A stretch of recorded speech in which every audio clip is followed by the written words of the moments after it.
Hey, what's going on, friends and family? Good morning, buenos dias, or wherever you are and whenever you are watching this video. We got a lot of people from around the world, all across different time zones, and maybe you're catching this video late, hopefully not too late, because everyone is looking for some good deals. So not only do I have good, decent deals like 40% and up, but these are new games. These have come out just like a year ago or closer. Some of them are brand spanking new.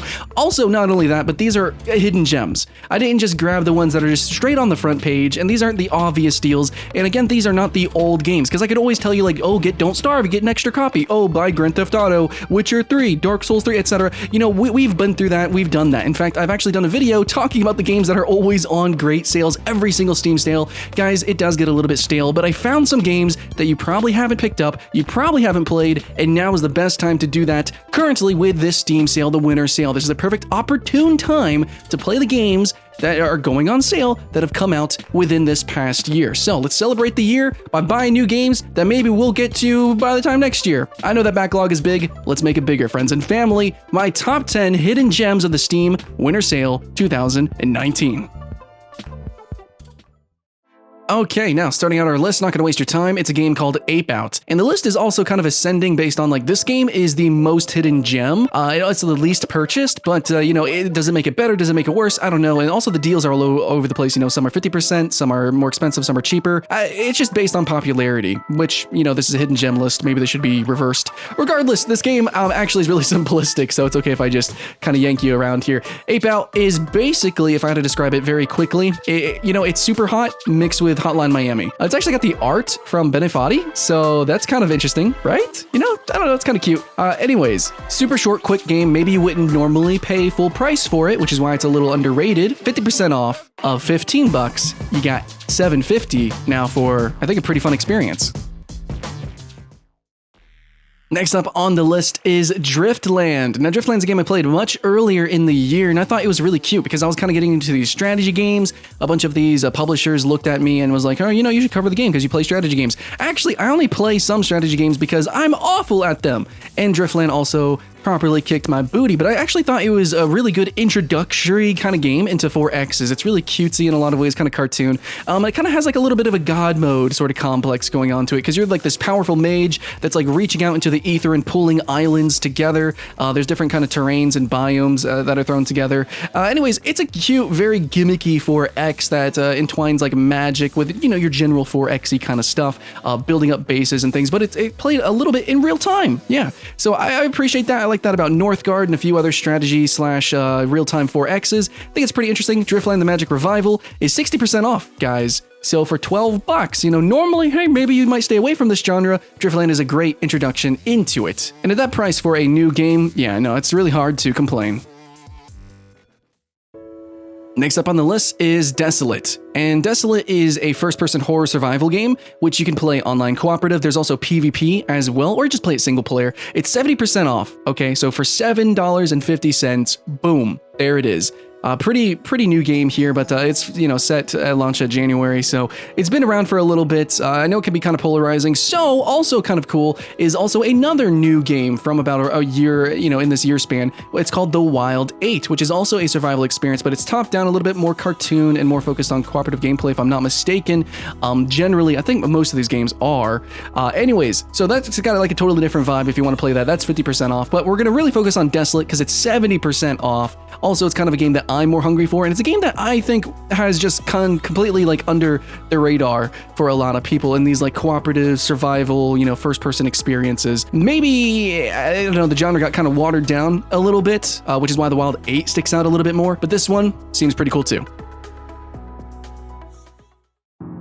Moving through, Bad North, Jotun Edition as well, so it's like a free little expansion. But Bad North is part of kind of like this resurgence of minimalistic games, or really it's like this umbrelling kind of a genre of mobile-inspired minimalism, where it's basically you distill something to its absolute bare minimums. So I guess maybe almost a way to explain this is like it's kind of a real-time strategy game. It's almost grand strategy. It's got like some concepts from grand strategy, just really put like compacted all the way down into like this little cubic, little tiny square foot kind of experience, which, you know what? It's a thing that exists. If you guys have played any of these other minimalistic strategy games, I know one is called Block.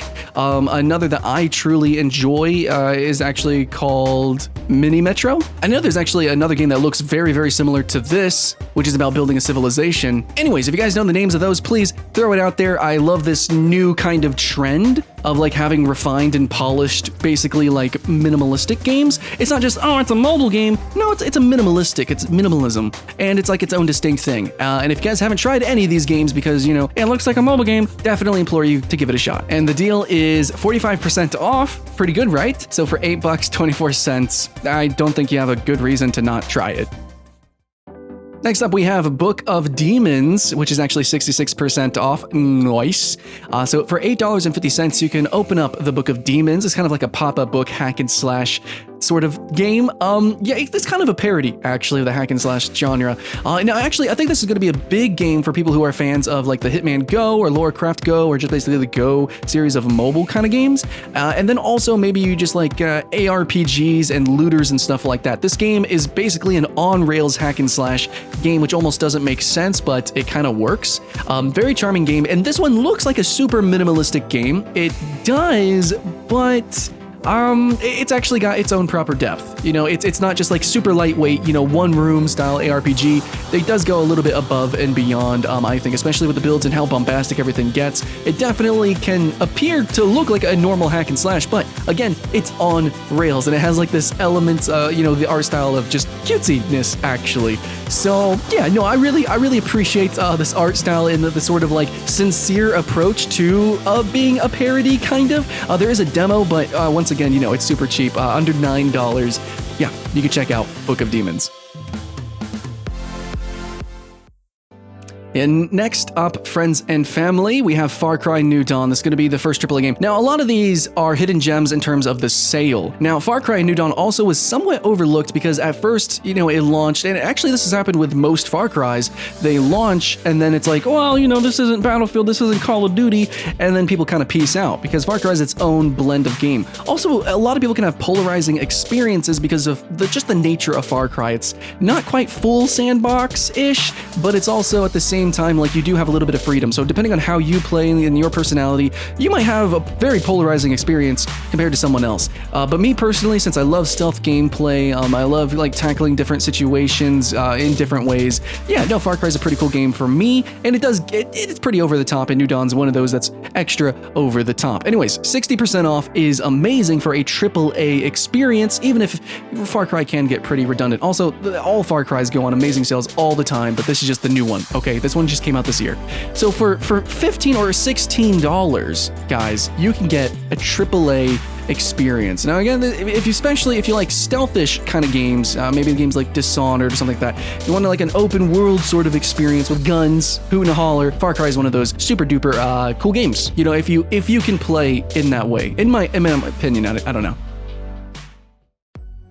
Next up here, number 4, now that we're past the halfway mark, we got something a little brutal. The aesthetic isn't going to be for everyone, mature content warning, but I don't know, the gameplay's probably already flashing your eyeballs with something a little bit grotesque. Yeah, this game. Anyways, this game is going to be punishing. It's literally about punishment. It's definitely got that Souls inspiration there, which is carrying onward for the past like 2 or 3 years. We've had a lot of really cool side-scrolling, top-down, more and more so we're getting top-down games. But these like brutal, kind of difficulty games like Slain was one of them, Blasphemous now. We've had just like a number of these action platformers, these hack and slashes, or these action RPGs, or a lot of roguelites as well, that are really just like the emphasis of gameplay is on brutality. So gorgeous pixel art game. I actually put it in my top 10 upcoming pixel art list like 2 years ago. This game finally launched. The deal is 40% off. So for $15, a very fair price for, if you're somebody who really enjoys Metroidvanias, which is everybody right now, that's the new hotness, and then also really likes that grotesque imagery. So maybe you played Slain? Well, Blasphemous is going to be the game for you. Alright guys, number 3, we have Slay the Spire, and I have to admit, I did not personally play this game because I thought it was just some good, some short-lived, very cute, gimmicky kind of indie game because, like, I don't know, when I was in Full Sail University, everyone just made card games, okay?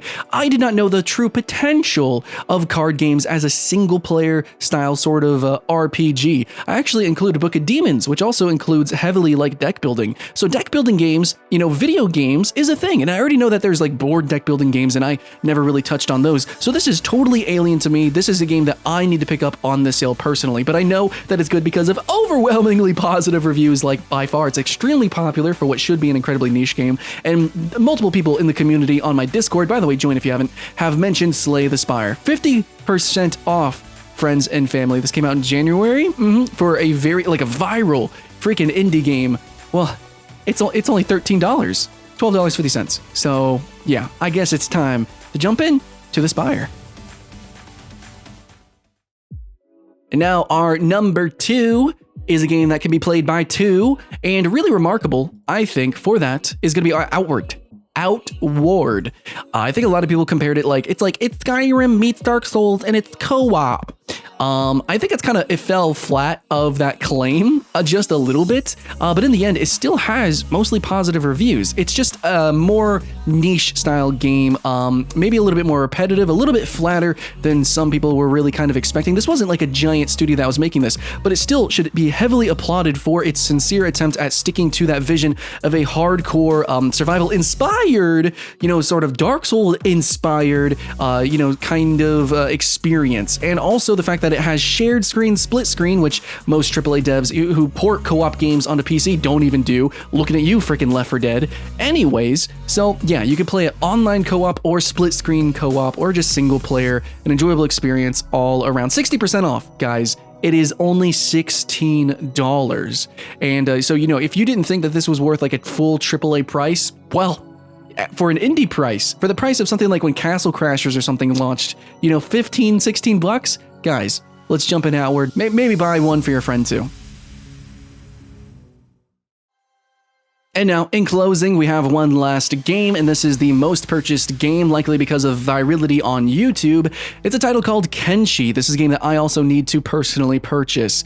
At 40% off, it is not the biggest sale, but it is only $18. $18 for a very, very unique game. This is probably a game that will continue to do very well on YouTube. Same thing with Spore and Sims. In fact, that's basically what Kenchi is, if you can't tell. Mostly, actually, I've watched a lot of this content on YouTube. So maybe you don't need to buy this game. Maybe you just watch it on YouTube. There's so many fun scenarios that people get up into, or you can experience it yourself. It says it's a squad-based RPG, but it's really kind of like this very grand strategy RPG, which you don't really see many of those. Mostly they're isometric games that tend to just be more like tactics games. This is seriously like a big epic scoped kind of game. It really reminds me of like if Sims was like a very freaking weird and odd, kind of alien RPG. Also, this game is really ugly in like a really fun and charming way. So if you look at the graphics right now and you're like, that's PlayStation 1, just know it looks like that because of the sheer scope of the game. It's absolutely insane. Everything is completely simulated.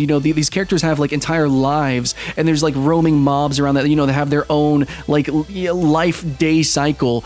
So there's a lot going on, okay, with the whole civilization of the worlds that are generated in Kenchi and your place in it, and the people you meet in it and how you interact and how that ripple effects around the world is seriously epic. So if you're just looking at the trailer and like the zoomed in graphics, whatever, yeah, the game is ugly, it's grotesque, it's dark, but it's definitely something special. I need to buy it, but at the same time, if you just want to watch YouTubers do it up, hey, that's cool too. If you wouldn't buy it at full price though, 40% off, yeah, I'm thinking you got a really good excuse to try your own playthrough now. And because of the sheer chaos and complexity of the game, your playthrough very, very well might likely be incredibly unique just to you. I mean, that's just what I'm seeing. There's so many videos out there, and there are just so many shenanigans to get up to. I say shenanigans, but it's a lot more dire than that. Friends and family, that's going to be it for my Steam Winter Sale. Now, remember, I did this particular sale because this is the end of the year sale that, it's really about like these new games that came out within a year and kind of celebrating those. These are either like, I think overall undervalued games, but definitely overlooked generally, and especially just specifically the sales. It's an overall combination of either like their indie games, lesser known games, maybe games that just deserve a little bit more attention, but also in conjunction with the sale. And basically, I just kind of went down a list of games, and I looked at Steam stats and saw that these are just not the most purchased games. These are not the most purchased sales as of right now, but hopefully we can actually change that. These are definitely games that need to be played, and it's harder and harder to justify not playing them when they're on such good sales right now, especially, again, for really good new games. Now, my next sale come next year might be done a little bit differently, ordered a bit differently, but I wanted to do hidden gems of the Steam Winter Sale in this fashion. Hopefully you guys don't have any complaints with that, and if you loved the video, sub it, and if you found a new game to buy and play, all right, well, I don't know, bump the thumb. Much love, friends and family. My name is Skylent, and I'll see you in the next one.